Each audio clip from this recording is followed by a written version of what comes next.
This is Warhammer like you've never seen it before. Welcome to Dawn of War Warhammer in the Imperial Palace. Since 2004, this little Imperial Guardsman has always dreamt one hobby dream: to bring Dawn of War to the tabletop. I want a game of Warhammer exactly like the greatest Warhammer video game of all time. I'm talking base building, mustering an army, Marine squad deployed, upgrades, Light of the Emperor, map control, exploration, captured, and above all, a fully functional Dawn of War economy built right on top of Warhammer 40k. Today we've got our 5th installment of Dawn of War Warhammer, and we have a monster battle on my absolutely huge Imperial Palace megaboard. The first in a series of mega battle reports to take place in the ruins of the Emperor's mighty palace. Although, today's battle report has a very interesting twist, with the forces of the Imperial Guard defending the palace against an Eldar assault from the webway. This rule set is an overlay, which means you can use it with whatever wargaming system you like, but with Warhammer 40k 10th edition hot off the press, it's time for some 40k action. Today I'll be controlling my precious Yggdrasil Eldar, who have had a little teeny weeny accidenti and somehow phased a chunk of their craft world out of the webway and right into the walls of the Imperial Palace, not a place you want to go sightseeing. We are shaped by fate, just as we shape it. Commanding the Imperial Guard all the way from Ireland will be the almighty Ollie from Broadsword Wargaming, with the help of my mate Jason here in New Zealand. Walk softly and carry a big gun. The Eldar craft world has phased into the southern corner of the palace, while the Imperial Guard base is deployed diagonally opposite to the northern battlement. Between them lies the great expanse of the Zorpazorp Imperial Palace megaboard, complete with soaring towers, massive trenches and fortifications, and a ruined lower city sector. The Eldar must send their forces to hold the Imperial might at bay, to buy their warlocks time to reconfigure their damaged craft world so that they can phase back into the webway, while the Imperial Guard cannot suffer the Xeno scum to surge through their beloved palace. Across the board, there are 3 critical locations, which each earn victory points for the side who controls them. The side with the most victory points after 9 turns will be victorious. The first 5 turns of the game will be played simultaneously beneath a fog of war, with each player unaware of the enemy's movements. Then we rip back the fog and dive into open war. The map also contains 6 strategic points, 2 up on each battlement and 2 in the lower city, vital secondary objectives for generating resources to boost our Dawn of War economies, and to open up additional build zones. Victory is our fate. In today's battle, each force starts the game with their command building and their HQ unit deployed to the field, so my Farseer watched on as I readied my Fate dice, the Eldar's powerful faction bonus. The future seems so clear. You'll see these dice come into play throughout the game. I spent one of them to perform a reroll and ended up with 11 dice with a nice above average spread to be deployed when the fate of the Eldar is at stake. Guardian Squad, ready. I kicked off my first turn in earnest building a Guardian squad from my command building. We move. My Farseer attached himself to the squad I am sure of the outcome. and took command as they performed a beastly 5-inch advance move to head off deeper into the Imperial Palace. My first new building was an aspect portal as far forward in my HQ build zone as possible, which will be ready to create new units next turn. It will be done. In turn 2, I reinforced my Guardian defenders with 2 Guardians, a unique ability for the Eldar Guardian squads, which will help me bulk out my numbers. Closing in on the objective. As this map is so large, there are several areas with movement and ranged weapon bonuses, which we'll discover as we explore the map, and this causeway doubles the movement speed of any unit moving across it. All Eldar must answer the call. At the Webway Assembly, I deployed a Storm Guardian squad for 127 requisition, We will go swiftly. who advanced in support of their Farseer. And with double the power for unit creation, I then deployed a squad of Rangers at the Aspect Portal. We return from exile. These stealthy aspect warriors cost 120 requisition and 15 power, but their precision rifles will be perfect for picking off Ollie's important Imperial Guard characters. Let us hunt. I upgraded the aspect portal with the Striking Scorpion aspect stone so I can build Striking Scorpions in future turns, and then built the Soul Shrine in the HQ build zone, which will give me access to a whole suite of vital Eldar research and technologies.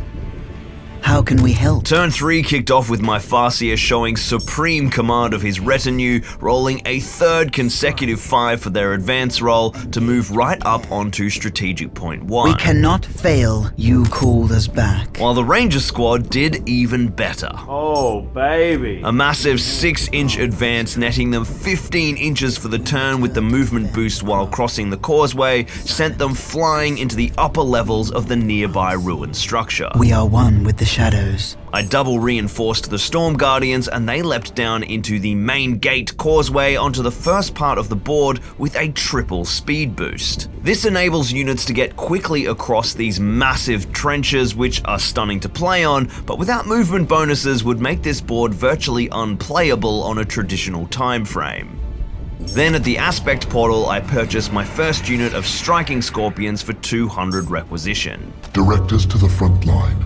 They use their infiltration special rule to deploy anywhere within 48 inches of the aspect portal, right on top of strategic point 2. My music. I then built a power generator up in the craft world to boost my power economy and start getting ready for all those vehicles and special units and upgrades.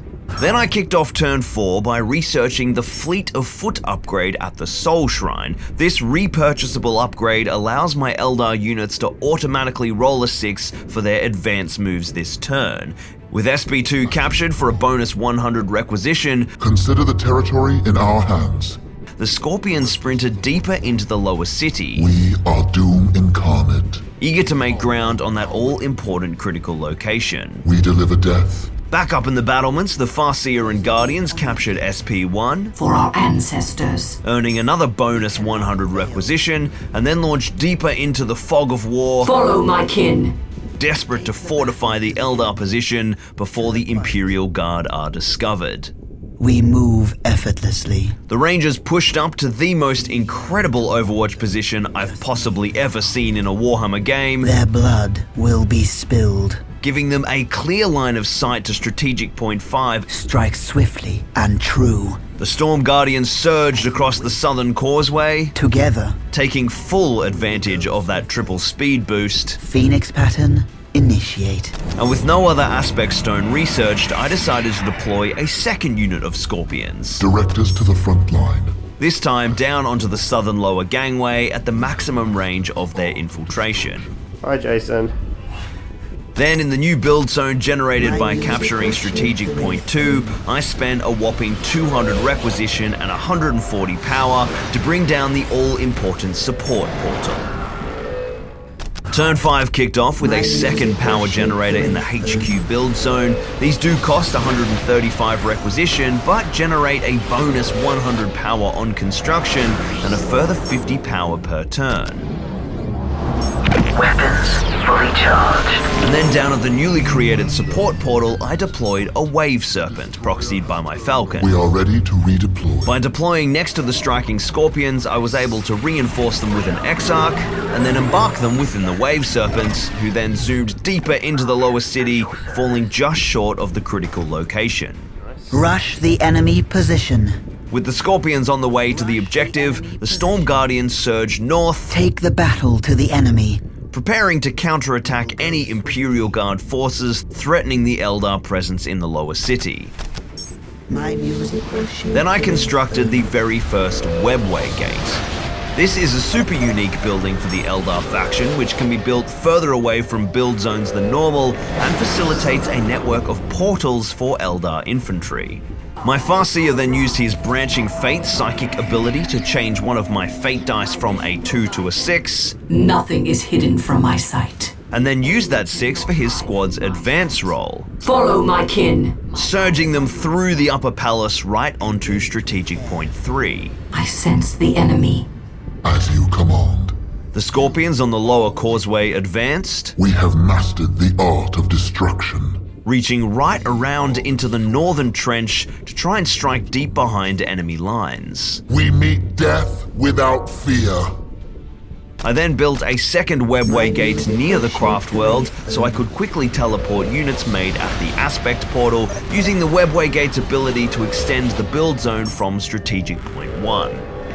5 Eldar turns has seen my forces surge across the board. I've been able to build up a reasonable presence, but my elite troops are spread a little thin. But with the webway network established and my key structures in place, I'm in a great position to start dominating the Imperial Palace. But now, it's time to rip all my models off the board and see what the Imperial Guard have been up to beyond the fog of war. Now these first 5 turns do actually happen simultaneously, but because Ollie is all the way over in Ireland, we film the fog turns in a big block, and my mate Jason is here to be Oliver's hands while he marshals the Imperial forces from afar. Hello from Ireland.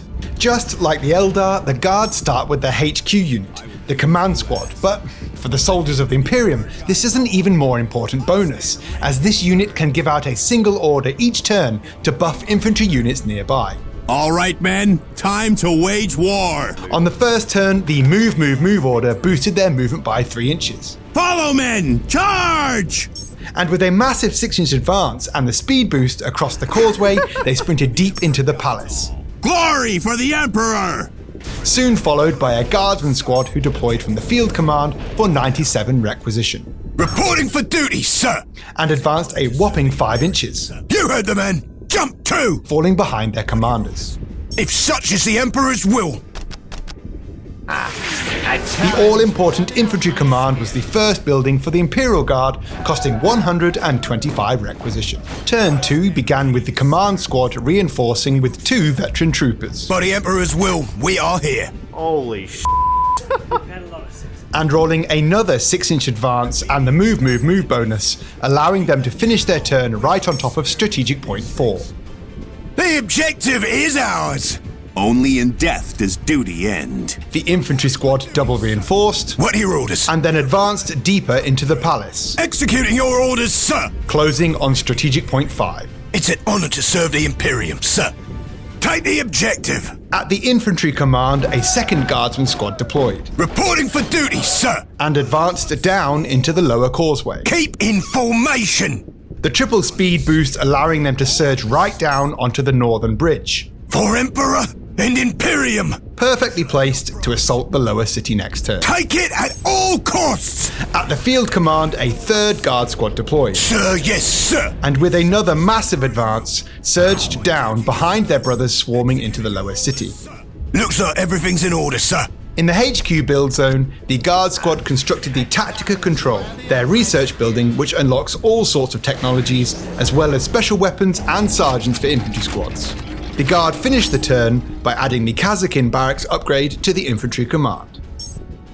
Turn 3 began with the command squad capturing strategic point 4, It's ours. for a bonus 100 requisition and 100 requisition per turn, We've done this one 100 times. and then launched deeper into the palace. No prisoners. From behind the ruin, they can either deploy to the elevator down into the Undercity or support a push to strategic point 5. The Guardsman Squad Alpha on the battlement reinforced, We'll see you at the objective. as well as adding a plasma gun, Time to rise to the occasion, men. and then ran forwards to inch closer to strategic point 5. Down on the northern bridge, Bravo reinforced, Sir, yes, sir. adding 2 troops and a plasma gun, and then surged across the causeway with another monster advance. Keep in formation. The Imperial Guard definitely wore their roller skates today. For every one of us who falls, 10 more will take his place. Charlie then followed suit, reinforcing and moving up behind Bravo You heard the men. Jump 2. Oh, it's a 6! to support their push into the lower city and strategic point 6. You shall have your prize. With 2 squads surging across both flanks, the Guard then deployed 2 squads, a basic Guard squad from the Field Command and the 1st Kazakin unit from the Infantry Command, but then used the Guard unique faction ability to garrison those units inside their structures. These units will now be able to deploy from any other command buildings built across the map, using their underground tunnel network. Then, in the new build zone from Strategic Point 4, the Imperium brought down the mechanized command to get those all-important guard tanks rolling out onto the battlefield. Then, a crucial piece of research to finish Turn 3. The full-scale war upgrade at the Field Command, which unlocks some key structures and units, including the biggest tanks in the Imperial arsenal. Sir, yes, sir. Alpha Squad kicked off Turn 4, adding another plasma gunner, Go, go, go! and advanced onto Strategic Point 6 to set up a capture for next turn. Take it at all costs! Over at the Mechanized Command, a Chimera was deployed, Received and understood. who zoomed up to support Alpha Squad. Ready to transport our men. And the Lehman Russ depot was researched for some bigger punch next turn. In the lower city, Charlie rolled a 6 for their advance, and sprinted full tilt deep into the city's streets, making a beeline straight for the all-important critical location. Who wants some more? And Bravo flanked left, You shall have your prize. advancing straight onto Strategic Point 6 Take it at all costs! to secure the third strategic point for the Imperium. Back at the base, a Commissar deployed to give the Imperial Guard another HQ unit on the battlefield, Fear ensures loyalty. who immediately garrisoned the Infantry Command and attached to the Kazakin Squad. By the Emperor, it will be done. Then, at the Tactica Control, the Guard researched the Grand Strategist upgrade for their command squad, allowing the platoon commander to issue 2 orders per turn instead of 1. Then, a power generator to start maxing the power economy. To finish Turn 4, the command squad decided against deploying down through the elevator to the lower levels, and instead surged on in support of Alpha Squad's attack on the 2 critical locations in the tower. That way lies victory. Where is his will needed? Turn 5, the final turn before the fog rolls back, and it is crucial for the Imperial Guard. Down in the lower city, Bravo Squad capture SP6. Objective secured. What now? And these lads need to buy a lotto ticket, rolling another Monster 6 for their advance. Oh, no way, man. And moving to support Charlie's push on the critical location. Charlie's luck, however, ran out, It is my duty to serve. only advancing 2 inches, giving them no chance of threatening the critical location this turn. Where are the bloody tanks? Both squads equipped sergeants and extra special weapons to be ready for a huge turn when the fog finally rolls back. In the field and infantry commands, the garrison squads reinforced and added more special weapons, but decided not to deploy yet. At the Mechanized Command, a Basilisk depot was researched. Alpha Squad finally captured SB5, Capturing it was easy. and then immediately embarked within the Chimera, Let's ride. who surged forwards towards the lower tower critical location. Moving into position. The command squad then sprinted with their move order, Take them now! trying to keep pace with the Chimera, as well as pushing towards the northern elevator in the tower. Glory for the Emperor! Spare none in your fury. Nothing like a stroll through the countryside. Then at Mech Command, the staple of every guard army, Lehman Russ here. the Lehman Russ battle tank.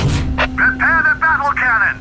This armoured fist of the Imperium zoomed up towards their Imperial forces, Moving into position. to strengthen the spearhead rushing the tower objectives, as well as setting up some amazing overwatch across the trench to the Eldar positions.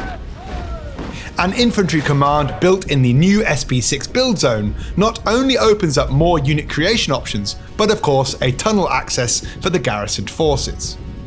Then it was time to roll back the fog and redeploy all my Eldar units, and then get Ollie on a video call and show him the new state of play of the board. And what an intense conflict we are about to witness. Bravo and Charlie squads have almost reached the critical location, only to see the sleek silhouette of a wave serpent emerge from within the fog. Down in the lower city, the Eldar might have the upper hand, but in the west, beneath the tower, things are more evenly balanced, with the Farseer and his retinue set up to face a fierce Imperial onslaught. But the Eldar certainly have some tricks up their sleeves. So the big moment, who is getting the first turn? Jace is here rolling on Ollie's behalf. Eldar on the green, Guard on the black. Highest roll will go first. Let's see, Jace.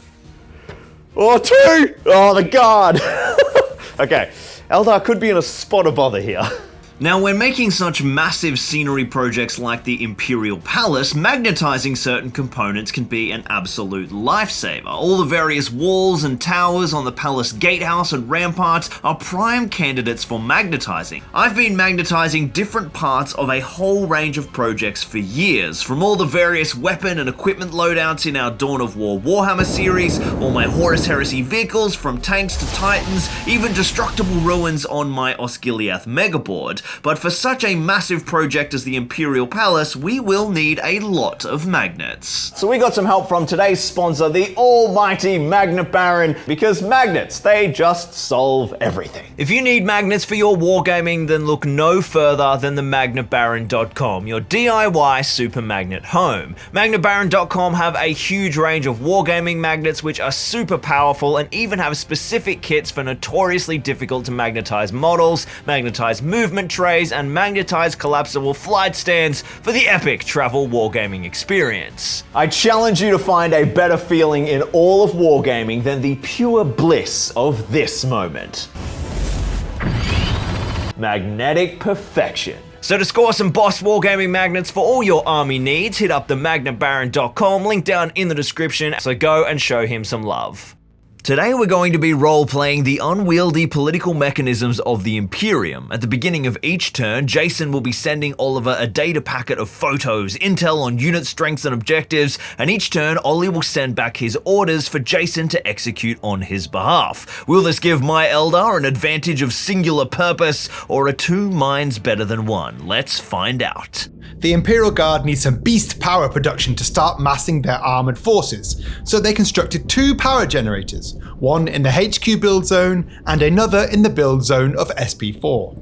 With all three generators in play, the power grid research will also double their output in future turns. But of course, they need somewhere to roll out that Imperial armour, so the all-important Mars Pattern Command was constructed in the lower city.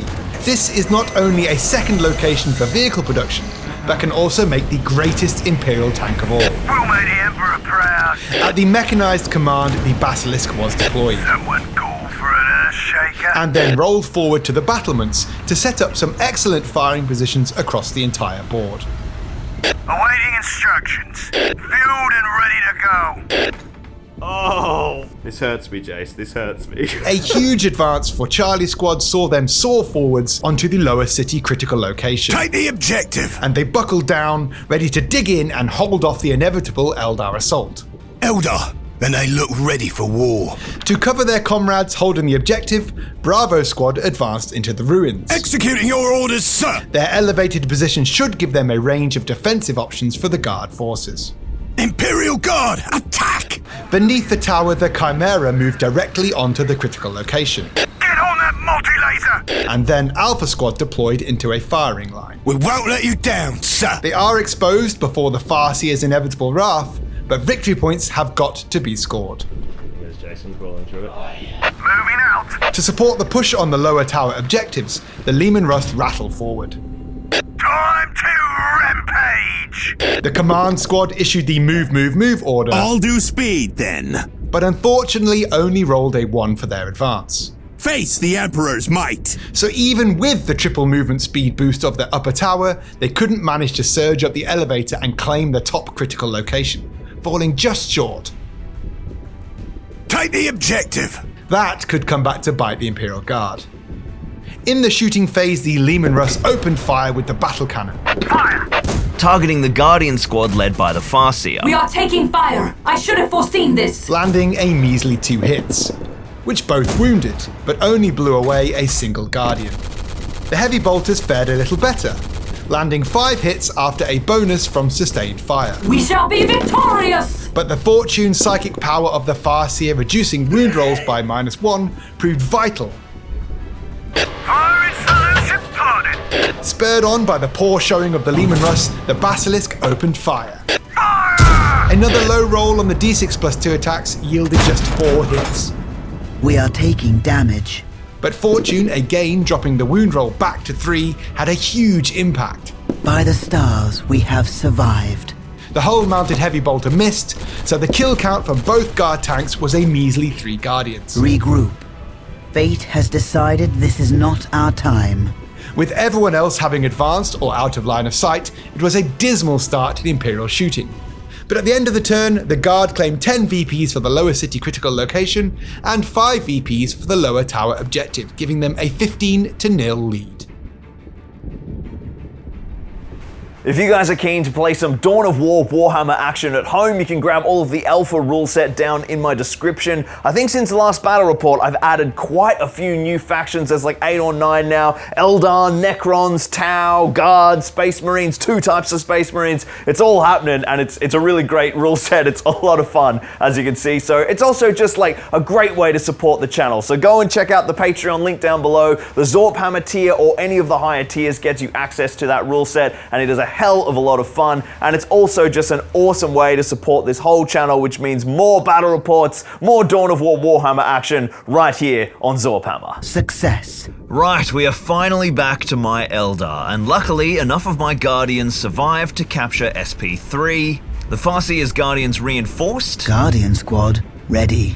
And with the fleet of foot upgrade once again in effect, they auto-sixed their advance and surged towards the bridge. Their death is assured. Here they are well placed to strike at the lower or upper critical location of the tower. I foresee their destruction. Phoenix pattern, initiate. My Storm Guardians advance 6 inches, As needs must. pressing deeper into the ruins to outflank the Imperial forces. The enemy is near. And at the support portal, I deployed probably my favorite Eldar unit, the Wraith Lord. Their death is assured. For 65 requisition and 115 power. I can see clearly once more. He surged forwards a monster 14 inches with his advance. We are ready to redeploy. The striking Scorpions deployed from the Wave Serpent Consider the territory in our hands. and revved up their chainswords, while the Wave Serpent redeployed to cover the arterial down from the Mars Pattern Command. My second Scorpion moved across the northern lower walkway We meet death without fear. and popped up deep behind enemy lines, deploying from the elevator right behind the Imperial Guard Basilisk. Look out! Here they come! I bought a new Guardian squad from the Webway Assembly and ran them straight into the Webway Gate to reposition next turn. I am Kayla Mencher Kale. And then from the Aspect Portal, I summoned the one and only Avatar, It burns. who also phased into the Webway to launch an attack elsewhere next turn. To set up more attack avenues, I slapped down another Webway Gate using the extended build range of SP2 to nestle it just behind the southern elevator, and then it was time to dish some pain. My Guardians got almost hammered last turn from the tanks, but somehow the fortune of the Farseer managed to keep them alive. It is time for some vengeance. My Shuriken catapults firing in on the Guardsmen. Hitting on 3s, not too bad. Strength 4, toughness 3, wounding on 3s. Oh god. Yeah, that was awful. AP -1, so 5s down to 6+ saves. Half the squad blasted away by the Guardians. Let's see if the Farseer can dish out some more punnage with Eldritch Storm, a big juicy lightning attack, D6 attacks, only 2, not what we need. Hitting on 3s and wounding on 2s. That is another 2, so 8 Guardsmen eviscerated by the Eldar. We're under fire! Focus your minds with me. Taking hits! Let's see if they can dish out a bit more punch. Objective sighted. The Rangers fired down into the lower city, We approach the designated target. sensing the Guardsmen in the ruin as a potential threat, Engage the enemy! but only managed 5 hits and 2 wounds with their long rifles, dropping 2 Guardsmen to the ground. Taking hits! With the target painted though, the Storm Guardians unloaded with the Eldari Flamer, the only weapon in range, but could only immolate 1 more of the poor soldiers, leaving my unit rather exposed. Unleash the onslaught. To try and thin the objective, the Wave Serpent opened fire, unloading 2 Shuriken cannons into the poor Guard infantry. Sustained hits racked up 7 hits, 6 wounds, and 5 dead Where's our Guardsmen. fire support? The Scorpions then charged in to finish the job, Taste death. massing a monstrous 21 attacks with 14 hits and only 3s to wound. Charlie's squad was absolutely annihilated with 6 failed armor saves. giving complete control of the critical location to the Eldar. The striking Scorpions are doing the work. The second squad up behind enemy lines has charged the rear of the Basilisk. I've got the same attacks as the first squad. The Biting Blade from the Exarch, hitting on 3s. 2 misses, but with my sustained hits, I've still racked up 4 hits with that extra 6. Strength 5 on Toughness 9 is 5s to wound. Oh, so close. 1 wound punches through. 16 attacks with the Scorpion Chainswords. Oh god, that's terrible! Only 7 hits. We do need 6s to wound here, but because of devastating wounds against a vehicle, any successful wounds will be mortal wounds and unsavable. We need some big 6s here. Oh, we got 1! We got 1! So just a single wound after throwing all those dice. These guard vehicles are a bit tougher to crack than I expected. With just the lower city critical location under Eldar control, the scoreline moved to 10 to 15 in favor of the Imperium at the end of turn 6. The Imperial Guard now have a chance to try and hit hard and stretch out their lead. Just a quick shout out to my mate Con's new sort of like social networking app for finding other wargamers. It's called VoxLink. All the links are down in the description. You guys have probably heard me talk about it before. It's awesome. So you want to find games, get on VoxLink. Go check it out. The lower city is going to be absolutely crucial as this game unfolds. The critical location at the crossroads is worth 10 VPs, whereas the other 2 tower objectives are just 5 VPs each.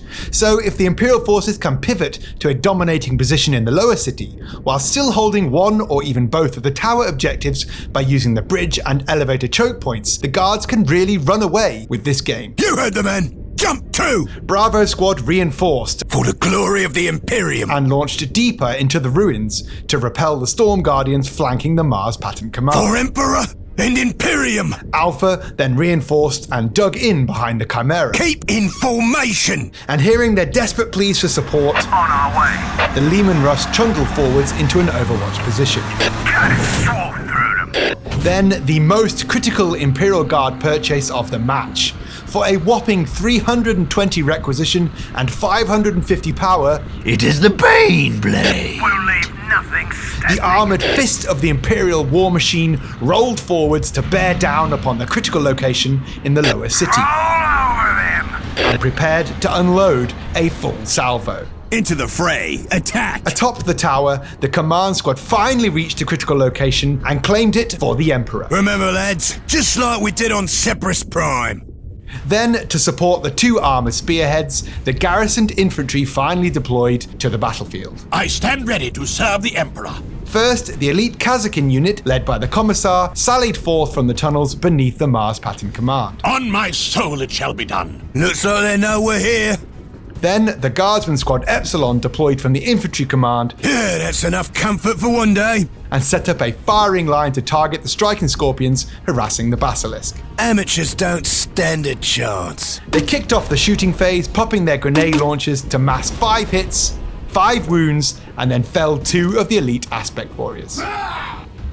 The massed flashlight assault did little follow-up as the Scorpion armor held strong. Our time of weakness has passed. In the lower city, Bravo opened fire on the Guardians, landing 7 hits, 3 wounds, and dropping a single Eldar warrior. We are taking damage. Danger has found us. The rapid-firing plasma guns were appalling, and luckily we're not using old-school plasma rules, or they would have just exploded. But they still melted 1 Guardian. Let's see them fight, all of us! The Kazakin unloaded into the Wraithlord, Initiate attack maneuver sacrosanct! but bounced right off his nice shiny Wraithbow. Time to destroy. In the defense of the tower, Alpha Squad and their Chimera unloaded, but only managed 4 wounds, with the Farseer's Fortune again holding the enemy at bay. Stand fast, my kin. And with 4 saves made, the Eldar shrugged off the onslaught. We shall be victorious. The Leman Russ choked again, only massing 5 attacks, 3 hits and 3 wounds, which, with the help of a cover bonus, only claimed a single Guardian. The heavy bolters were also baffled by the Eldar, managing just 6 hits and Fortune down to only 2 wounds, which were both saved. Somehow, this humble unit of Guardians has tanked more damage than every unit in the game. The Basilisk finally got smart and decided there was some sort of space elf trickery going down with the Farseer, so pivoted to a new threat, firing down onto the Wraithlord in the lower city. Finally, a decent roll yielded 8 attacks, but with an utterly awful wound roll. The Wraithlord was unscathed. Victory is our fate. Well, it's safe to say the upper battlement forces have been an utter joke this round, but down in the lower city, the Guard have their most reliable damage dealer in the army. All guns, strike true! Targeting the Scorpions, the 3 twin heavy bolters missed with 7 out of 9 dice, but thankfully with their twin link reroll, they got their hits up to 6. Fire! But scored only 3 wounds on a 3+. With 1 Scorpion pulped by mass reactive rounds. The Demolisher Cannon unloaded as well, smooshing 3 more to leave a single green armoured Eldar alive. The 2 las cannons fired at the Wave Serpent. All cannons in a ready! Fire! Wounding a single lethal blast, but with the armour save of 6 required, a cheeky Eldar Fate dice saved the day. Give the enemy no quarter. Failure is the weakness of the enemy. Then it was time for the big one, the Baneblade All Cannon. barrels hot! 3d6 only landed 8 attacks on the Wraithlord. 5 hits, Keep fire until I see the glow of our barrels! 4 wounds, and with 2 saved at damage 3, that's 6 wounds on the Wraithlord. Only 4 more left. Well, that was far from the lethal turn the Imperial Guard were after, but they are still holding both tower objectives, netting them 10 VPs and some bonus resources for next turn, taking the score to 25-10 to the Imperium.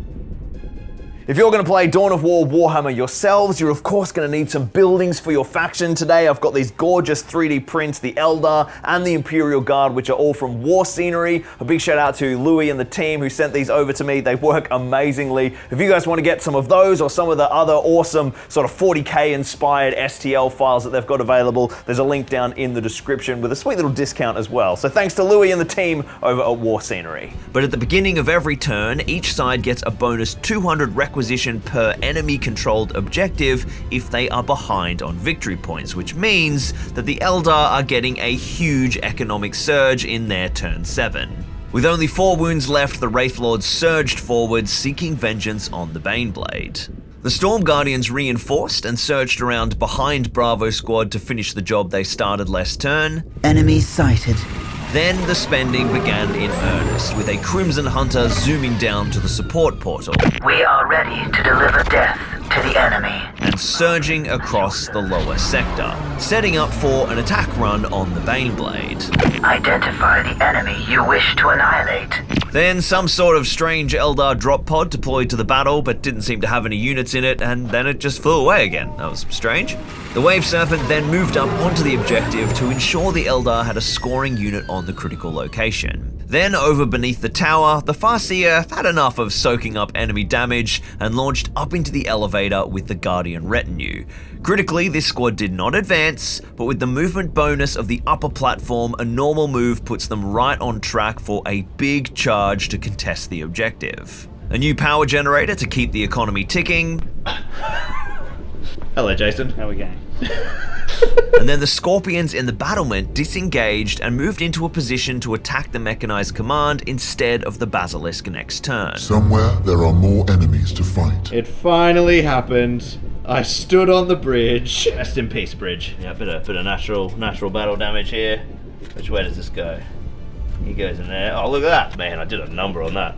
Look at that. Nice natural weathering. We love it. At the HQ aspect portal, I deployed some fire dragons for more anti-tank firepower and sent them straight into the webway. And on the front lines, a super crucial deployment. We are the harbingers of death. The first unit of Howling Banshees. To battle! I used one of my vital 6-inch fate dice for their advance. It is absolutely critical that they can make a successful charge this turn. Kane, guide our blades! Which lucky Banshees can do even if they have advance moved. War is my master.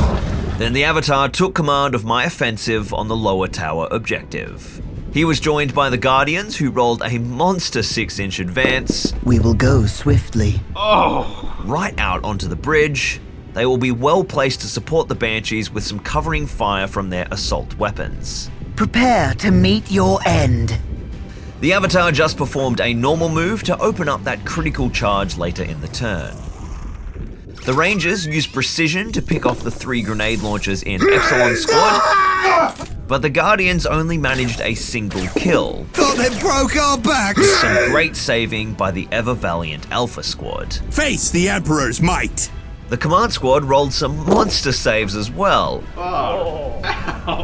losing only 4 models to the combined firepower of the Farseer and the retinue. Their death is assured. But down in the lower city, the Eldar turned things around, opening fire with the Eldari Flamer, landing 4 hits, 3 wounds, and 3 immolated guardsmen. The Shuriken pistols picked off 2 more to leave Bravo Squad in dire peril. The monstrous round of Eldar shooting continues, and we are just piling in so much anti-tank on this Baneblade. It's the biggest threat on the board. I'm sinking all my resources into it. We're gonna start with the Wraith Lord, who's got a Bright Lance on his shoulder, which hits on 4s, which just hits, and now Strength 12, Toughness 13. I'm wounding on 5s. Ah, big one, big one. Okay, nothing from the Wraith Lord's Bright Lance. He does have a Star Cannon.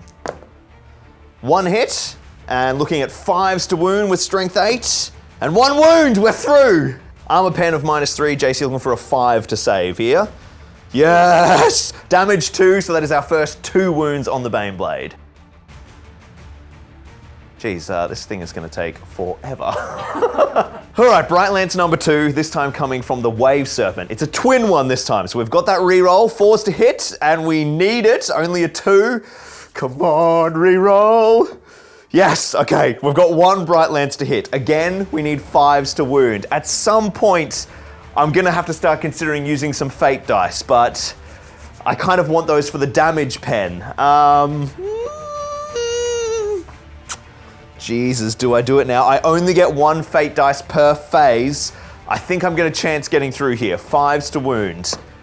Yes! Big 6. Okay, we've got the successful wound. Jace, get over here. You're looking for another 5, Jace.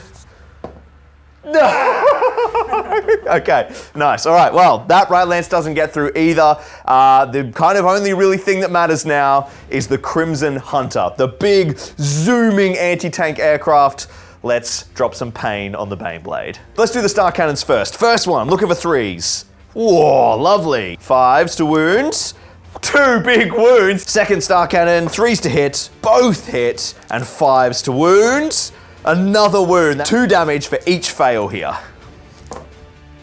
Oh, yes. Okay, so 1 of them punches through. That is 4 wounds. We've chipped off 6, and now it is all about the final Bright Lance of the turn. At some point, I've got to chance this damn Fate dice here. 3s to hit. A big hit. I think I'm gonna spend the 5. I've got to get this wound through. So that is an automatic wound on the Fate dice, and now you have a single armor save, Jace. This is on a 5+ as well. Yes.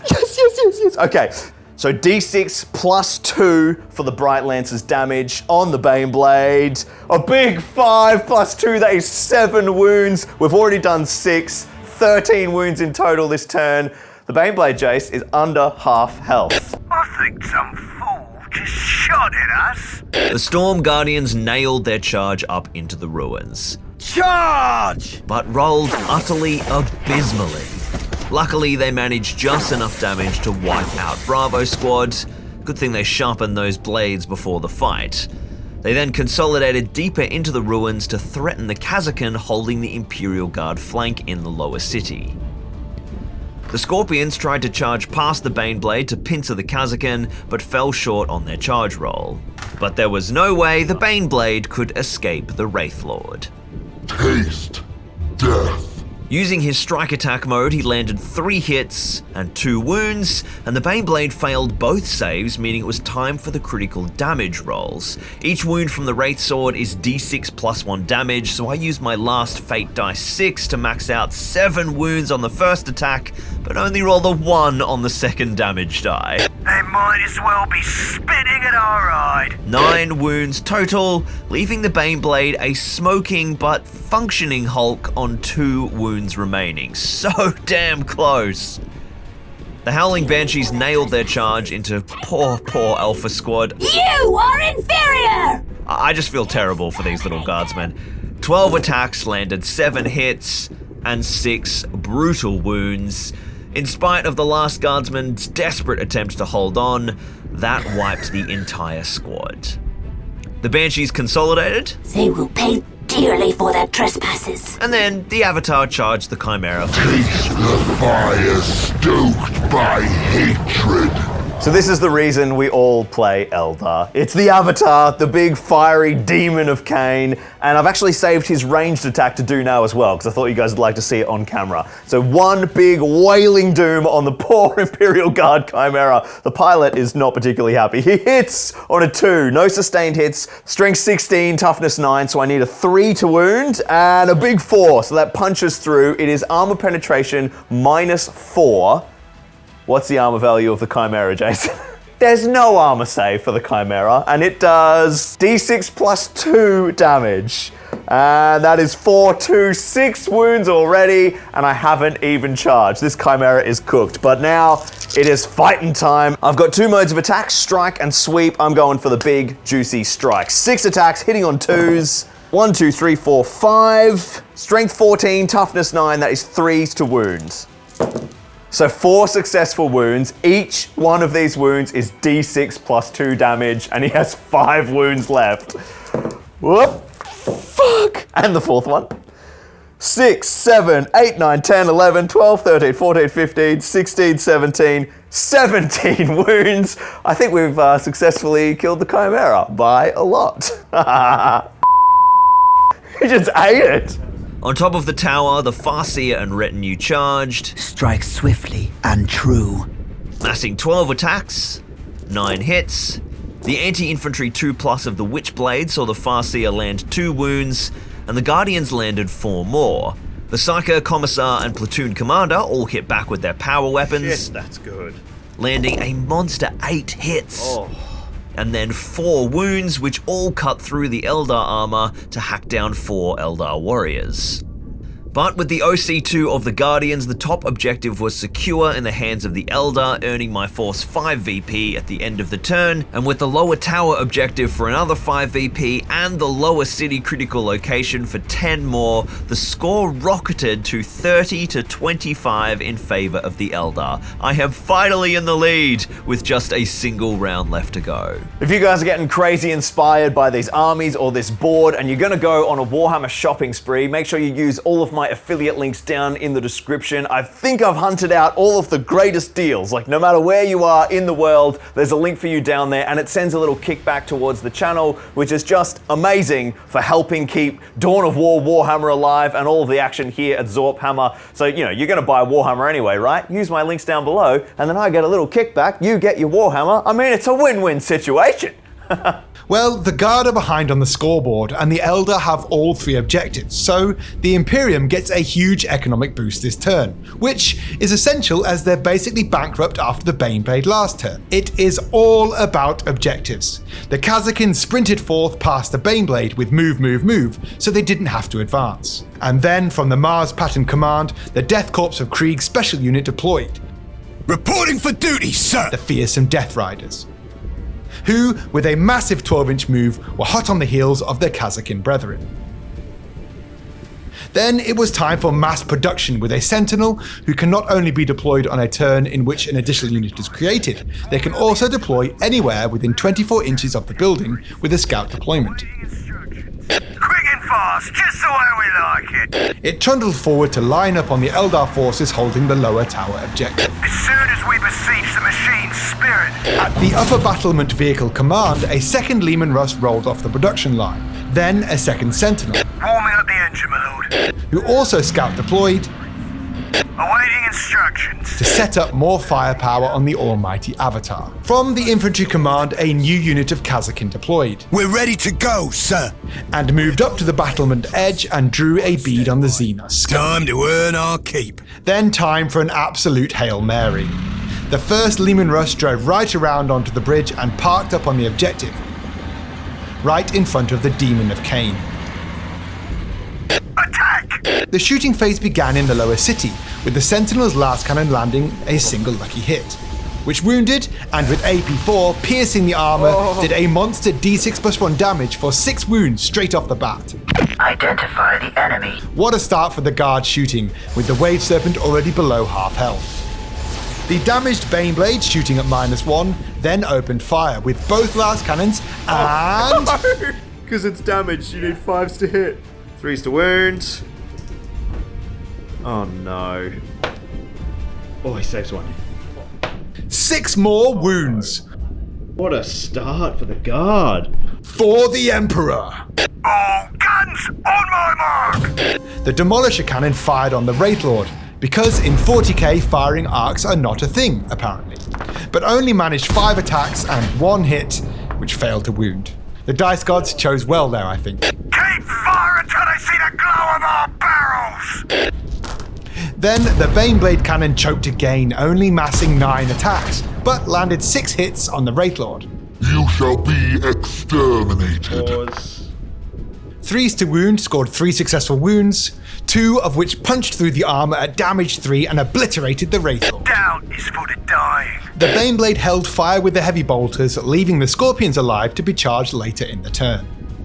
With 1 critical location cleared, it's time for the second. Fire! The Baneblade opened fire with the heavy bolters into the Banshees. But some awful rolling saw only 4 hits and just 2 wounds, with only a single Banshee falling. This is a huge miss because now the battle cannon must be turned on the foul Xenos instead of the fiery demon.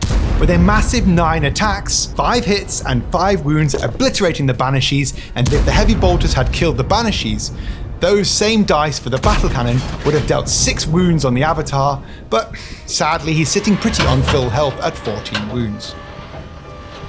With no other choice but to plough ahead, the Basilisk rotated the cannon back to the bridge and fired on the Avatar. Main gun ready! Fire! Another lucky 6 to max 9 attacks at a whopping 7 hits and 3 wounds. Shadowless sky! And with the 4+ save failed on all 3 at damage 2, that is 6 wounds off the Avatar. The hull mounted heavy bolter did nothing, but the Imperial Guard are absolutely killing this. Right, Leman Russ number 2. You are rolling so high with these damn like variable guard artillery. 8 attacks, 5 hits, 2 wounds and a single failed save. 2 more wounds down, 6 to go. The heavy bolters landed 7 hits with 2 bonus hits from sustained fire, but only landed a single wound, and the 3+ save against AP1, the Avatar should be fine. No! This is outrageous. Then the guard just threw the kitchen sink and everything else at Kane's bloody hand. And because of the range bonus over the trench, all the guard infantry on the battlement are actually in rapid fire range. 2, 3! 3 wounds from filthy little guardsmen. A valiant effort from the Kazakin, but not enough to make a difference. Now he saves. Get those dice out of here. Then the vanilla guardsman. Imperial Guard, attack! 7 hits could only manage a single wound, and... No! This is bullshit. 3 wounds left. Then there was but a single Imperial Guard ranged weapon on the field. No. The sneaky las cannon toting Sentinel. A few weeks ago, I realized I needed an Imperial Guard army super fast to film this battle report, and Elston from Elston Nation saved the day. Let's get to it! And volunteered to paint just a monster army for me, lightning fast, and then post it down here for me to shoot a bunch of battle reports with. If you'd like to see his just insane painting journey, go and check out his video over on Elston Nation, link down in the comments, and give him a big subscribe for me. You are going to love his crazy Warhammer armies. This has been the most insane round of shooting I've ever seen. The Avatar has 3 wounds left. I gotta save this las cannon shot or I'm gonna be taking D6+1 damage from this stupid guy. He's the Avatar! Whatever, it's fine. I've processed it, I've moved on. My save's 2+, it'll be fine. It's reduced to 5 because of AP -3 from the las cannon. I think I have a 4+ invulnerable though. I can't remember. Let's just roll it and see how bad this is. Jace, can you come down to the dice box here? No! All right, let's do that damage roll. Let's do that damage roll. Are you ready? I'm ready. Don't roll a 1. Don't roll a 1. He lives! Look at him, he's furious. No. I love how you're like putting the dice in angry.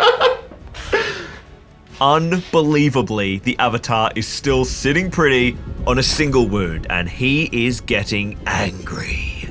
Down in the lower city, the Guard forces launch a massive charge, with the Sentinel, I die for the Emperor! Kazakin, Slit their throats! and the Death Riders all landing in combat with the last 2 Scorpions. These poor lads didn't stand a chance and critically allowed the Imperial forces to consolidate onto the objective, using the combat as a slingshot to land into a scoring position, guaranteeing 10 VPs at the end of the turn, giving them a 5-point lead moving into the next turn. Only the faithful shall win the day. Take it at all costs! But with the command squad falling beneath the blades of the Farseer and retinue, the top tower objective is firmly in Eldar hands. Backbone of the Guard, ready to serve. If the Imperial Guard want to score any more points, the Avatar must die, and there's only one way to make it happen. The Leman Russ stepped on the accelerator. 1. Right, well, this has turned out to be a bit of a bigger moment than we thought. My Avatar is on 1 wound. He has 5 objective control, and the Leman Russ, who is sitting on the objective and has now rammed him, also has 5 objective control. If the Avatar dies here, then the Imperial Guard will jump up 10 points on the scoreboard and probably going to be a draw and very difficult for me to win. So I just need to roll a single dice, just need to roll a 2. But the last time I needed to do this, I rolled a 1. So let's I'm a little apprehensive. Let's give it a go. 2+ save for the Avatar. He loves it. There is no way the Guard can score the lower tower. Having survived the impetuous tank ram, the Avatar readied his Molten Blade of Destruction, opting to strike for 6 attacks, hitting on 2s for 6 hits, wounding on 4s for 4 wounds, AP -4 needing 6s for the Guard armor save, and with 4 failed armor saves, D6 +2 damage, yielded 22 wounds, overkilling the poor valiant Leman Russ by 9 wounds. Annihilation. Is that all your strength can muster? And so, the Imperial Guard register a lead of just 5 VPs going into the final Eldar turn. Tremble before my wrath! Here my Eldar had a pretty clear objective. The Farseer hunkered down at the top of the tower. I foresee their destruction. The Avatar roared victory over the lower tower objective. The immortal hand of Cain. And was promptly joined by the Guardians in his celebrations. Bringing weapons to bear. Down in the lower city, the Crimson Hunter tried to seek some vengeance for the poor Wraith Lord, but in a consolation for the Guard, was unable to destroy the almighty Baneblade. Incoming fire! And with both upper objectives firmly held under the control of the Eldar, the Craftworld earned a final 10 victory points to give them the slimmest of victories, with 40 VPs to 35. And with the Imperial forces held back, the Warlocks on the Seer Council finally managed to realign the Spirit Stones that empowered their control of the Webway, and the Eldar forces hopped back into their gates, and with a fizzing buzz of static that scrambled the senses of the palace defenses, the Craftworld vanished back from whence they came. So there we have our very first battle report on the Imperial Palace. What an absolute monster. This was so much fun to game on. I've been building this board over on the Zorpazorp channel for the last 6 months. There's like 12 videos crafting this monstrosity. If you've somehow found this battle report first and you'd like to see how this board or these armies were made, go and check out the links in description for my main channel for all the crafting components. But just, oh man, I've been thinking about playing on this for months and months to finally get some game time on it. It was amazing, and this is just the beginning. I've got another battle report coming out, probably in maybe a few 4 or 5 weeks, I think, which is all Imperial Palace action. We're going to dive into some Horus Heresy for that. It's going to be absolutely awesome. But if you enjoyed, please let me know down in the description, what would you like to see next? What factions? Dawn of War, Warhammer, Horus Heresy, what kind of battles do you want to see? More Imperial Palace action? Any suggestions at all? Throw them down in the comments. And if you want access to those rules to play Dawn of War, you can check out my Patreon link down below. It's a great way to support the channel as well, and I am just so pumped to smash out some more Dawn of War Warhammer action right here on Zorphammer. And last but absolutely not least, I just want to give a massive shout out to 2 people. First to Andy Tucker, who just helped so much with all of the scenery in this board. You'll find out more about that over on main channel's video where I craft this all together. And then one huge, massive thank you to my mate Jason, who was obviously instrumental in helping me and Ollie film this while Ollie's in Ireland. Jason basically saved me getting this video out on time, so a huge thanks to you, Jace.